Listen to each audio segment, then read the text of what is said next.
ప్రేమ, ప్రేమ గురించి బాబా ఏం తెలియజేశారు అన్నది మనం తెలుసుకుందాము. మెహర్ బాబా అంటారు, కేవలం సంకల్ప మాత్రం చేతనే ప్రేమ జనించదు. తనలోని సంకల్పాన్ని అభ్యాసం చేయడం ద్వారా వ్యక్తి మహా అయితే కర్తవ్య పరాయణుడు అవుతాడు అంటూ ఇక్కడ తెలియజేశారు. అదేవిధంగా అసలు ఈ ప్రేమ అనేది అంతరంగం నుండి ప్రేమ ఆయత్నపూర్వకంగా పైకి రావాలి. భావ్యమైన లేక అంతర్గతమైన ఏ రకమైన శక్తికి అది లోబడి ఉండదు. ఏది ప్రేమ అంటూ సాధ్యమవుదు కూడా అంటూ బాబా తెలియజేశారు. ప్రేమ బలవంతం ఎన్నడూ ఒకటిగా సాగు. అంటే ప్రేమని ఎప్పుడూ కూడా బలవంతంగా ప్రేమించు, ప్రేమ అనేవి అసలు సాగవన్నమాట అవి. కానీ ప్రేమ ఎవరి మీద బలవంతంగా రుద్దబడలేదు అంటూ కూడా బాబా తెలియజేస్తూ, అది ప్రేమ ద్వారానే మేల్కొల్పబడాలి. అంటే ప్రేమ ప్రేమతోనే రావాలి తప్ప బలవంతంగా ఏది ప్రేమించు అంటూ ఏది కూడా మనం చెప్పలేము అంటూ బాబా ఇక్కడ తెలియజేస్తూ, ప్రేమ దానికదే వ్యాపిస్తుంది. ఎవరికైతే ప్రేమ లేదో వారు ప్రేమ ఉన్న వారి నుండి పొందవచ్చును. నిజమైన ప్రేమ జయించి వీలు లేనిది. అసలు నిజమైన ప్రేమ దాన్ని అసలు ఎవరు జయించలేరనమాట అంటూ తెలియజేస్తూ, ఎదురులేనిది కూడాను, ప్రతిఘటించరానిది కూడాను ప్రేమ. ప్రేమను స్పృశించిన అంటే ప్రతి వారికి కూడా దానికది వ్యాపిస్తూ క్రమంగా ప్రతి వారిలో పరివర్తన సాగుతూ మార్పు తీసుకొచ్చేంత వరకు పోతూ ఉంటుంది ప్రేమ. అంటే ఏ వ్యక్తినైనా మనం ప్రేమ ద్వారానే అతన్ని జయించి అంటే ఎవరినైనా జయించగలం తప్ప ద్వేషంతో, ఒక కోపంతో మనం వారిని ఎవరిని కూడా మనం ఇచ్చేయలేమన్నమాట. ప్రేమ, ప్రేమ ద్వారానే అంటూ ఇక్కడ బాబా తెలియజేశారని అనుకుంటున్నానండి. ఇక్కడ జస్సవాలా గారు కూడా నిజమైన సౌందర్యం గురించి తెలియజేశారు. అదేవిధంగా మనందరికీ కూడా రబియా గురించి మనందరికీ కూడా తెలుసు. ఆమె ఒక అందమైనది, చాలా అందమైనది. కానీ ఆమె వ్యభిచార వృత్తిలో ఉంటుంది. కానీ ఆమె యొక్క సౌందర్యంతో ప్రతి ఒక్కరిని కూడా తన దగ్గరికి రప్పించుకుంటుంది. రప్పించుకున్నప్పటికీ కూడా ఆమె వచ్చిన వారందరికీ కూడా ఆమె ఈ ఆధ్యాత్మిక విషయాల్ని తెలియజేస్తూ ఉంటుంది అని మనందరికీ కూడా తెలుసు. అయితే ఇంకా బాబా అంటారు, ఈ ప్రేమ ఆవిడ అందరి దగ్గరికి వచ్చిన వారందరికీ కూడా ఆ రాత్రంతా కూడా ఆ ఆధ్యాత్మిక విషయాల్ని అంటే భగవంతుడు ఒకడే సత్యము, మిగతా అంతా సత్యం కాదు అంటూ ఆవిడ తెలియజేస్తూ ఆ రాత్రంతా కూడా వాళ్ళందరికీ ఆ విషయాలన్నీ తెలియజేస్తూ ఉంటుంది అంటూ తెలియజేశారు. అయితే బాబా ఆమె గురించి ఇలా చెప్పారు. ఆమె గురించి అంటే ప్రేమ గురించి తెలియజేస్తూ మా అంటే మనం సత్యాన్ని వెతికేటప్పుడు ఆ మార్గంలో ఎన్నో కష్టాలుంటాయి అంటూ తెలియజేస్తూ, వాటిని అధిగమించే శక్తుల్లో శ్రేష్టమైనది ప్రేమ. ప్రేమ ద్వారా మనం ఆ సత్యాన్ని కనుగొనగలము. ప్రేమ ఇవ్వడమే దానికి తెలుసు. అంటే ప్రేమ త్యాగం. ప్రేమ అంటేనే త్యాగం. మనకి ఎవరైనా ఇష్టం అనుకోండి, మన పిల్లలున్నారు. పిల్లల గురించి ఎంత త్యాగం చేస్తాం? భౌతికమైన విషయాలు మనకి భౌతికంగానే మాయలో ఉన్నాం కాబట్టి మనం భౌతికమైన విషయాల్లోనే మనం ఎక్కువగా పిల్లల గురించి, మనకి ఇష్టమైన వారి గురించి అన్నీ త్యాగం చేస్తూ ఉంటాం. అందుకని ప్రేమ ఇవ్వడమే తెలుసు దానికి. అంటే స్వచ్ఛమైన, సహజమైన ఆ ప్రేమ ఉంటే ఆ మనిషికి మనం భౌతిక విషయాల్లో వారి గురించి మనం ఎంతో ఆలోచిస్తూ ఉంటాం. వారికి ఎంతో చేస్తూ ఉంటాం. అది ఎలా ఉంటుందట, తిరిగి తీసుకునేందుకు బేరమాడే అవసరమే దానికుండదు. అంటే బేరసారాలు ఏముండవు. నిజమైన ప్రేమ ఉందనుకోండి, నాకు నువ్వేమిస్తావు, నేను నీకేమిస్తానన్నది ఏముండదు. ఇంకా అక్కడ బేరసారాలు ఏముండవు. త్యాగాన్ని ఇస్తుంది. ప్రేమ గురించి 'లైలా మజ్ను' తెలియజేస్తారు. అలాంటిది అది సహజమైన ప్రేమ, భౌతికమైన ప్రేమ అది. అలాగా ప్రేమ పొందలేనిది ఏమీ లేదు అంటూ బాబా తెలియజేస్తూ, ప్రేమ చేయలేని త్యాగం అంటూ లేదు అంటూ బాబా తెలియజేస్తూ, భగవంతుని కావాలి ఏదీ లేదు. భగవంతుడే తప్ప అంతకన్నా ఇంకేమీ లేదు అంటూ తెలియజేస్తూ, భగవంతుడిని ప్రేమ చేతనే స్వాధీనం చేసుకోవాలి. అంటూ బాబా తెలియజేస్తూ ఆ ప్రేమ ద్వారానే భగవంతుడిని బంధించాలి. ప్రతి ఒక్క హృదయంలో మార్గం చెబుతూ పలుకుతూ ఉన్న ప్రేమ యొక్క నిష్కల్మషమైన స్వరాన్ని పూర్వకంగా అనుసరించే సాధకునికి కావలసిన సద్గుణాలన్నీ వచ్చి చేరతాయి. అంటే ఎవరైతే భగవంతుడిని అన్వేషించడానికి ప్రయత్నం చేస్తూ ఉంటారో వారందరూ ఆ మార్గంలో ప్రేమ ద్వారా ఆ మార్గాన్ని సులభంగా చేరవచ్చు అంటూ అక్కడ బాబా తెలియజేస్తూ ఆ ఆ ప్రేమ ద్వారా మనకి చూడండి, ప్రేమ ద్వారా మనం చేరడానికి భగవంతుని చేరడానికి మనకు కావాల్సిన అన్ని సద్గుణాలని కూడా ప్రేమ కలుగజేస్తుందండి. అంటే మనం ఇక్కడ చూడండి, మనం బాబా దగ్గర కింద 7 ఉంటాయి చూడండి. త్యాగము, ప్రేమ, సరెండరెన్స్ ఇవన్నీ ఉంటాయి కదా! అంటే ఒకటొస్తే ఒకదానికి ఒకదానికి సంబంధం ఉంటుంది. అదే విధంగా ప్రేమించినట్లయితే భగవంతుని చేరాలి అని కోరుకున్నట్లయితే మనం భగవంతుని ప్రేమ ద్వారా చేరవచ్చు. ఆ ప్రేమ ద్వారా మిగతా సుగుణాలన్నీ కూడా మనకి కలుగుతాయి అని బాబా చెప్పారని నేను అనుకుంటున్నానండి. అయితే ఆ రబియా గురించి ఆవిడ అందంతో అందరినీ చేరుకుని మరలా వాళ్ళందరికీ కూడా సత్య మార్గాన్ని తెలియజేస్తూ ఉంటుంది అని మనం తెలుసుకున్నాము. దాని గురించి బాబా అంటారు, ప్రతి బాబా ప్రేమికుడు అందంగా ఉన్నవారు వారి అందాన్ని గొప్ప శక్తిగా వాడి నా వద్దకు మరిన్ని హృదయాలను తీసుకురావాలి. కానీ మీరంతా రబియా వంటి స్థిర నిశ్చయం కలిగి ఉండాలి అంటూ బాబా తెలియజేశారు. ఇంకా ఒక స్త్రీ తాను దృఢంగా ఉండాలని నిశ్చయించుకున్నప్పుడు ఏది ఆమెకు కీడు తలపెట్టలేదు. ఏది కూడా కీడు చేయదు. స్త్రీలు స్థిరంగా ఉండగలరు అంటూ బాబా తెలియజేస్తూ ఇంకా ఏమన్నారంటే మెహర్ బాబా, ప్రేమ అంటే ఏమిటి? అసలు ప్రేమ అంటే ఏమిటి?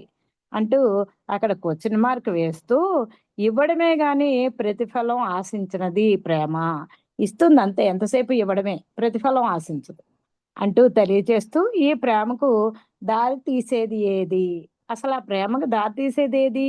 భగవత్ కృప. అసలు ప్రేమకు మనం ప్రేమించాలి, ప్రేమించబడాలి అంటే భగవంతుని యొక్క కృప ఉంటేనే మనకి అది సాధ్యమవుతుంది అన్నది నాకిక్కడ అర్థమైందండి. ఈ కృపకు పొందే దారి ఏది? అంటే భగవంతుని కృప పొందాలి అంటే దానికి దారి ఏమిటి? అంటూ కూడా బాబా తెలియజేస్తూ పాపం ఆయనే క్వెషన్ వేస్తూ ఆయనే ఆన్సర్ కూడా మనకు తెలియజేస్తారు. ఎందుకంటే మనం అందరం మాయలో ఉన్నాం కాబట్టి ఆయన కృప వల్లే మనం ఆయన దగ్గరికి చేరగలిగాము. ఆయన చెప్పే మాటల్ని మనం ఈ ఆయన లేకపోయినప్పటికీ కూడా ఆయన చెప్పిన విషయాలన్నీ కూడా మనం తెలుసుకోగలుగుతున్నామంటే ఆయన యొక్క కొంచెం కృప ఉండబట్టే మనం ఇవన్నీ కూడా తెలుసుకోగలుగుతున్నామేమో అని నేను అనుకుంటున్నానండి. ఈ కృపను భగవంతుని యొక్క కృపను పొందే దారి ఏది? అంటూ తెలియచేస్తూ, కృప చౌకగా దొరికేది కాదు. ఉత్తి పుణ్యాన చౌకగా భగవంతుని యొక్క ప్రేమ ఈజీగా దొరికేది కాదు. సేవించడానికి ఎల్లప్పుడూ సిద్ధంగా ఉంటూ సేవించడానికి ఎల్లప్పుడూ సిద్ధంగా ఉంటూ, మనం ఏ సిద్ధంగా ఉంటూ, సేవింపబడడానికి సంబంధించని వారికి లభ్యమవుతుంది. అంటే సేవించడానికి ఎల్లప్పుడూ సిద్ధంగా ఉంటూ, సేవింపబడడానికి అంటే సేవింపబడడానికి సమ్మతించని వారికి అది వారికి లభ్యమవుతుంది అంటూ ఇక్కడ బాబా తెలియజేశారు. ఇంకా బాబా తెలియజేస్తున్నారు, ఈ కృపను మనం పొందాలి అంటే అనేక ఇతర మార్గాలున్నాయి. ఆ మార్గాల్ని కూడా బాబా తెలియజేశారు. అవి? ఒకటి, తన స్వలాభాన్ని పణంగా పెట్టి, అంటే మన యొక్క స్వార్థాన్ని పణంగా పెట్టి ఇతరుల సంక్షేమాన్ని కోరుకోవడం ద్వారా. అది మనకేదో వస్తుంది, వారికి ఏదైనా మనం చేస్తే మనకు లాభం వస్తుంది అలాంటిది కాకుండా అవతల వారి యొక్క సంక్షేమాన్ని కోరుకోవడం ద్వారా భగవంతుని కృపని పొందవచ్చు అంటే ఇక్కడ తెలియజేశారు. అదే విధంగా పరనిందలకు, పరోక్ష నిందలకు పాల్పడకుండా ఉండడం ద్వారా. పరనిందలు మనం ఎవరినైనా తిట్టడం, అలాంటివన్నీ పరనిందలు. పరోక్ష నిందలు ఒక మనిషి ఎదురుకుండా లేనప్పుడు ఆ వ్యక్తిని మనం ఏదో ఒక విధంగా నిందించడం. ఇలాంటివి మనం చెయ్యకుండా ఉండడం ద్వారా భగవంతుని యొక్క కృపను పొందవచ్చు. అదే విధంగా అత్యున్నతమైన సహనాన్ని ప్రదర్శించడం ద్వారా. అత్యున్నతమైన సహనం అంటే అసలు మిన్ను విరిగి మీద పడిపోతున్నా కూడా చెల్లించరు అంటారు చూడండి. అలాగా అవతల వాళ్ళు మనల్ని ఎన్నంటున్నా, ఏ మాటంటున్నా, ఏం చేస్తున్నా కూడా సహనంతో మనం ఓర్పుతో దాన్ని అనుభవిస్తూ ఉండాలి. ఒక మనిషి ఉత్తి పుణ్యాన్ని మనల్ని తిట్టేస్తూ ఉంటారు. తిట్టినప్పటికి కూడా ఎందుకు తిడుతున్నారో తెలీదు. మన మీద ఎందుకు కోపడుతున్నారో తెలీదు. అయినప్పటికీ కూడా సహనంతో మనం స్ వా వ అది ఉండడమే. అలా ఉండడం అన్నమాట. సహనాన్ని ప్రదర్శించడం ద్వారా. కానీ చాలా కష్టమండి. బాబా చెప్పినవి చాలా ఈజీగా ఉన్నట్టు అనిపిస్తాయి గానీ, ఆచరణలోకొచ్చేప్పటికి చాలా కష్టం ఇవన్నీ గూడా. పాల్పడకుండా ఉండడం ద్వారా. సహనాన్ని ప్రదర్శించడం ద్వారా. 4 ఏంటంటే చింతించకుండా ఉండడానికి ప్రయత్నించడం ద్వారా. చింతించకుండా ఉండాలట. ఏ కష్టమొచ్చినా, ఏమొచ్చినా చింతించకూడదన్నమాట. బాధపడకూడదు. అది ఎలా ఉండగలమండి? కానీ బాబా ఇలాంటివన్నీ చేసినట్లయితే అంటే అక్కడ స్థిత ప్రజ్ఞత ఉండాలన్నమాట మనిషికి. ఉన్నట్లయితే ఆ భగవంతుని యొక్క కృపని మనం పొందగలము. ఎప్పుడైతే భగవంతుని యొక్క కృప ఉందో ప్రేమించబడతాము, ప్రేమిస్తాము అనేది ఇక్కడ మనకు అర్థమైంది. అంటే ఈ చింతించకుండా ఉండడం అనేది చాలా వరకు అసాధ్యం. కాబట్టి ఏమంటున్నారంటే బాబా ప్రయత్నించండి. ప్రయత్నం మనం చేస్తే అంటారు కదా! ఒక అడుగు నువ్వేస్తే 10 అడుగులు నేను నడిపిస్తానంటారు. అలాగ మనం ప్రయత్నం గనక చేసినట్లయితే ఆయన మనల్ని ముందుకు నడిపిస్తారని నేననుకుంటున్నానండి. ఇలాగా ఇతరులలో మంచిని గురించి మరింత ఆలోచించడం. అంటే మనం ఎప్పుడూ కూడా నేను మంచిదాన్ని అనుకుంటాను. అవతల వాళ్ళందరూ చెడ్డవాళ్ళు అనుకుంటుంటాం. అలా కాదు. ఇవతరులు మనలో ఏమి చెడుంది అని ఆలోచించాలి. మన వైపే చూపించుకోవాలి. అంతేగాని అవతల వాళ్ళని వేలెత్తి చూపించడం అనేది తప్పనమాట. ఏమంటున్నారు ఇతరులలో మంచిని గురించే వాళ్ళలో ఏ మంచుందో ఆ మంచిని గురించే ఆలోచించాలి. చెడుని విడిచిపెట్టేయాలి. వాళ్ళలో ఉండే చెడుని కూడా విడిచిపెట్టేయడం ద్వారా ఇంకా కృపకు దారి తీసేది ఏమిటి అంటూ ఇంకా తెలియజేస్తూ పైన మనం ఇవన్నీ చెప్పుకున్నాం కదా! వాటన్నింటిని ఆచరించడమే అంటూ ఇక్కడ బాబా తెలియజేశారు. ఇంకా అంటున్నారు ఇంకొక 3 నిమిషాలుంది. క్రీస్తు పొరుగువారిని ప్రేమించుము అని చెప్పడంలో అర్థం నీ పొరుగువారితో ప్రేమలో పడువు అని కాదు.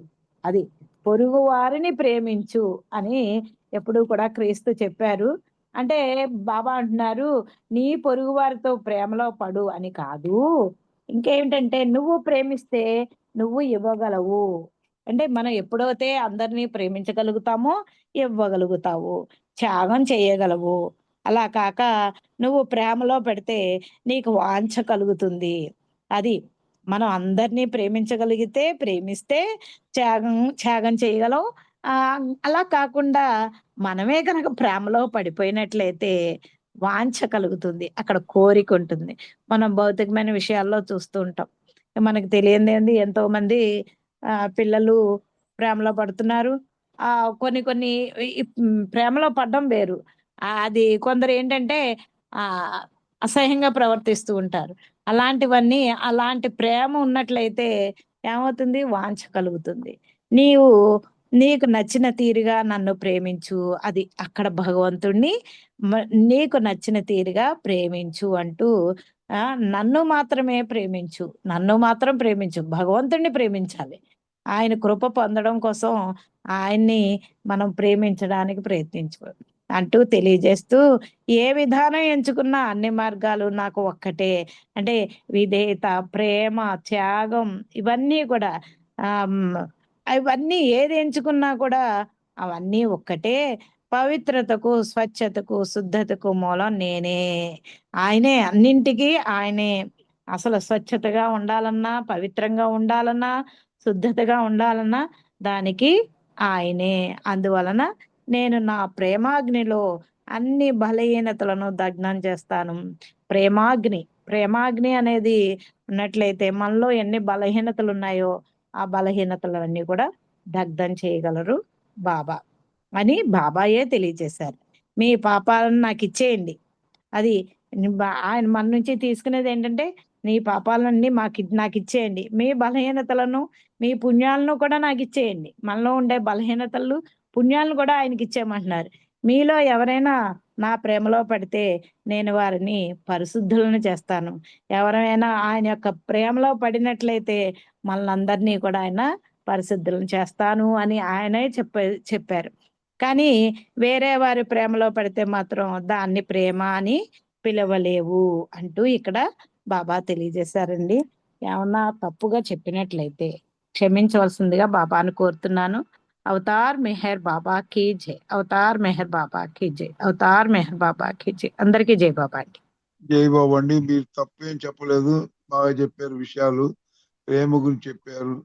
ఇలాంటిది ఒక ఒక బిట్టు గుర్తుకొస్తుంది నాకు. ఒకసారి ఎవరు చెప్పారు పేరు అనవసరం, నాకు చెప్పిన మటుకు పేరు చెప్పను. ఒక ఆయన్ని ఒకతను బాగా బూతులు తిడుతూనే ఉంటాడు, ఆయన సహనాన్ని పరీక్షిస్తూ ఉంటాడు అనమాట. ఇందాక ఉమ్, ఈమె చెప్పినట్టుగా ఆయన ఎంతసేపటికి ఏమీ మాట్లాడకుండా ఉంటాడు. ఈ తిట్టేవాడికి కోపం నశించిపోయి తర్వాత వాడిని వెళ్ళి బతికులాడతాడు. ఏరా నువ్వు నేను నిన్ను తిడుతున్నాను, నువ్వు నన్ను ఒక్కసారి ఎదురు తిట్టవేంటి అని అడుగుతాడు. అతను ఏమంటాడు తెలుసా అండి, నేను నిన్ను తిట్టినంత మాత్రం నాకు వచ్చేది ఏం లేదు, నువ్వు తిట్టావు కాబట్టి నా సంస్కారాలు పోయినాయి అంటాడు. అప్పుడు అతను మారిపోతాడు. అలాగే ప్రేమ అనేది ఉన్న చోట ప్రతి చోట ఎవరైనా ఇది చాలా నేర్చుకోవాల్సిన విషయం అనమాట. నాకు చెప్పిన అతను చాలా గొప్ప వ్యక్తి చెప్పాడు. అవతార్ మెహర్ బాబాకి జై. ఇప్పుడు సంకేత్ లాస్ట్ లో ఆర్తి